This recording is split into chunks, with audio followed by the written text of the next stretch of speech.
is getting your banking right, okay? I've got a link in the article to the safest banks in the world. The top 15 safest banks are in Germany, Switzerland, Singapore, Hong Kong, and Canada. It takes until 40 to get to the US banks, thanks to their more lax reserve ratios, the derivatives that they're selling, which are terrible. Don't ever buy a derivative. Don't buy these toxic derivatives. And just lax standards. For example, Singapore's never had a banking failure. Singapore is also home to the most millionaires per capita in the world. Okay, times are not changing in the future. They've already changed. Okay, Singapore and Hong Kong were once colonies of the United Kingdom, and so was the U.S. And the U.S. became the master and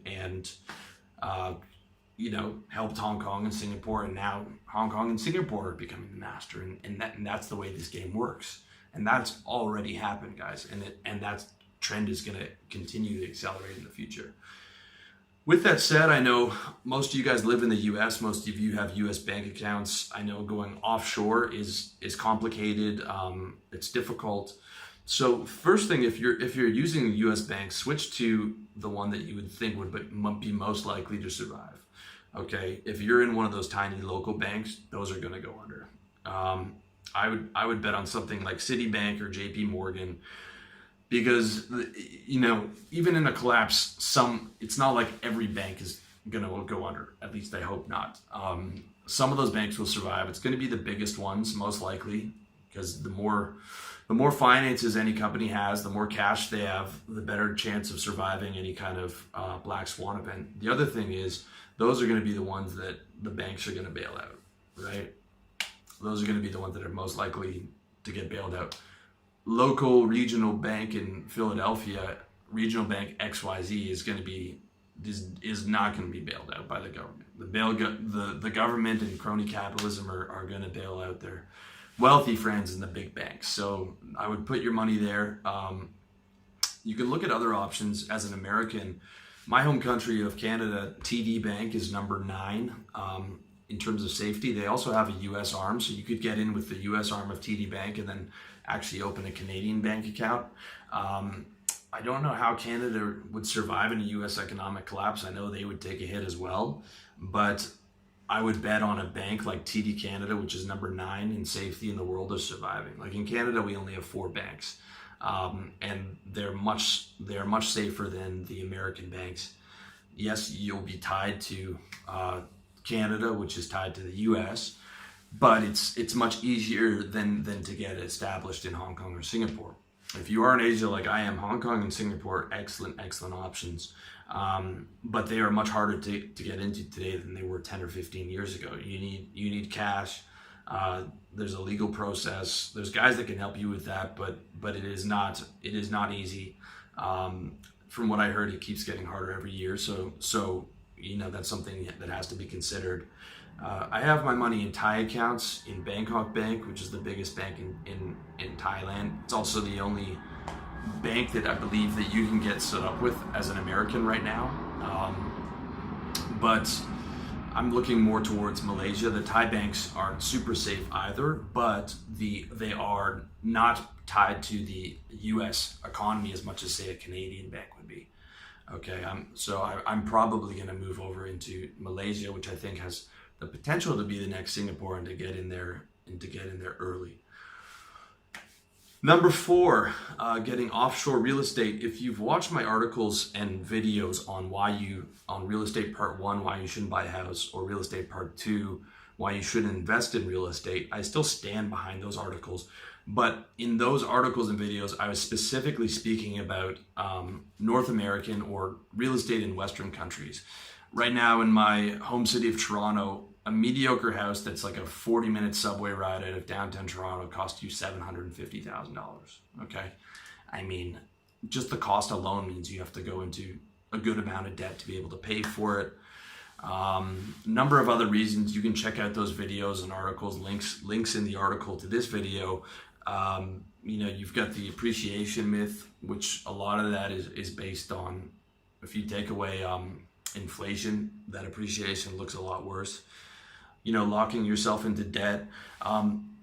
There are guys who've made a lot of money in real estate one of the guys that I recommend, I love Grant Cardone. He's made a ton of money in sales and sales training, and invested that highly leveraged into real estate, buying multifamily homes, spending every free minute looking at deals and understanding real estate. And look, I'm not saying you can't make a lot of money investing in real estate in North America, but for most of you guys who aren't $1 million earners, most of the guys that I know who invest in real estate became slaves to it, and were struggling financially. Again, there's that higher level Grant Cardone option, but even Grant Cardone recommends not buying a home in the US. Like, he rents his, and all the things that he owns are multifamily homes that earn him income. Okay, and then he rents his home and gets a tax credit for it. Okay, but I'm not talking about North American real estate here, and I'm not talking about real estate as an appreciation or as sort of a passive side business. I'm talking about offshore real estate as a financial security, as wealth protection for a potential economic collapse. Okay, like for me, I know that I'm going to get the bulk of my money, the bulk of my appreciation from my business, which is incredibly high margin, and reinvesting my money into this business and reinvesting that into high margin side service-based businesses. Okay, but when I get my money out of the business, I want it to be somewhere that's safe and stable.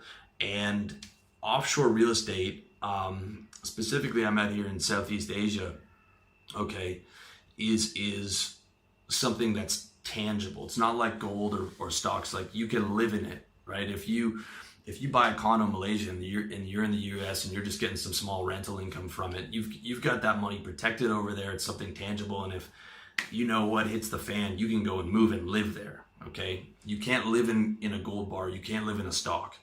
You can't live in a cryptocurrency. Okay, and it's a physical, tangible thing. It's not some decimals in a computer somewhere.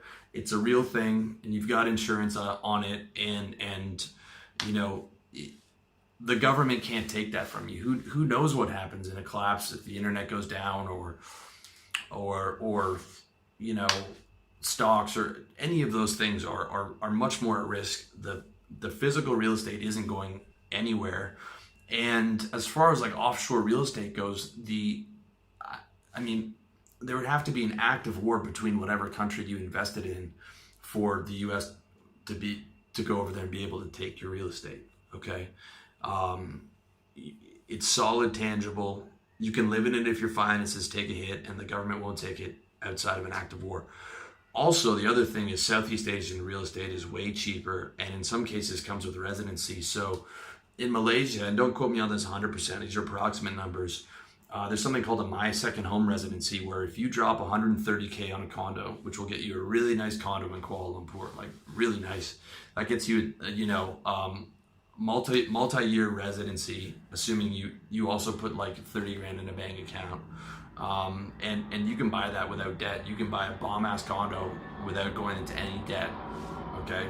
Assuming you can save that 130K, as opposed to the $300,000 or $400,000, $500,000, $600,000, $700,000 that you're looking at in a major city in the US or Canada, okay? Also, it gives you a currency bet over the next 40 years, okay? Like, I don't see how the Malaysian ringgit will not appreciate to the US dollar over the next 40 years, to a declining US dollar that's has way more inflation than is actually stated. I don't see how a developing economy that's increasing rapidly, how that currency will not appreciate. So you have that condo investment, but you also get a natural currency play that comes with having that condo in you know, the Malaysian ringgit or the Thai baht or something along those lines.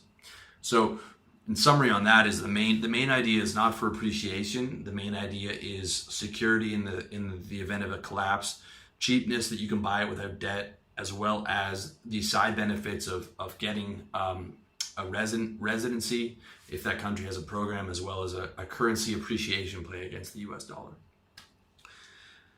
Number 5, protect your currency. So if the US economy collapses, you are probably not going to want the bulk of your cash in USD, because the value of the dollar will collapse.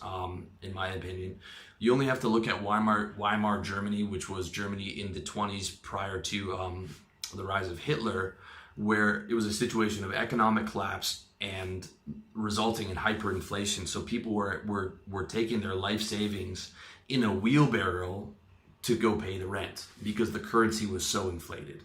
And inflation is, to understand inflation, it is the bankers print more money, and therefore, because money is less scarce, it becomes less valuable. That's what inflation is. That's why you've got your 3% or your 5% inflation a year, because the governments are printing money and devaluing your storehouse of wealth every year. Hyperinflation, when you're in that 10, 20, 30% range, like that could happen in an economic collapse. It happened in Venezuela. It happened in subsequent economic collapses after Weimar Germany. You probably will not want your cash sitting there in USD going into an economic collapse. You've got your crypto, you've got your gold, and yeah, I mean, I could see money moving into those. I could see those appreciating. But neither of those are currencies, okay? I know a lot of you guys love crypto, but hear me out. Crypto is barely a currency right now. You can't go into even 7-Eleven and buy a chocolate bar in currency.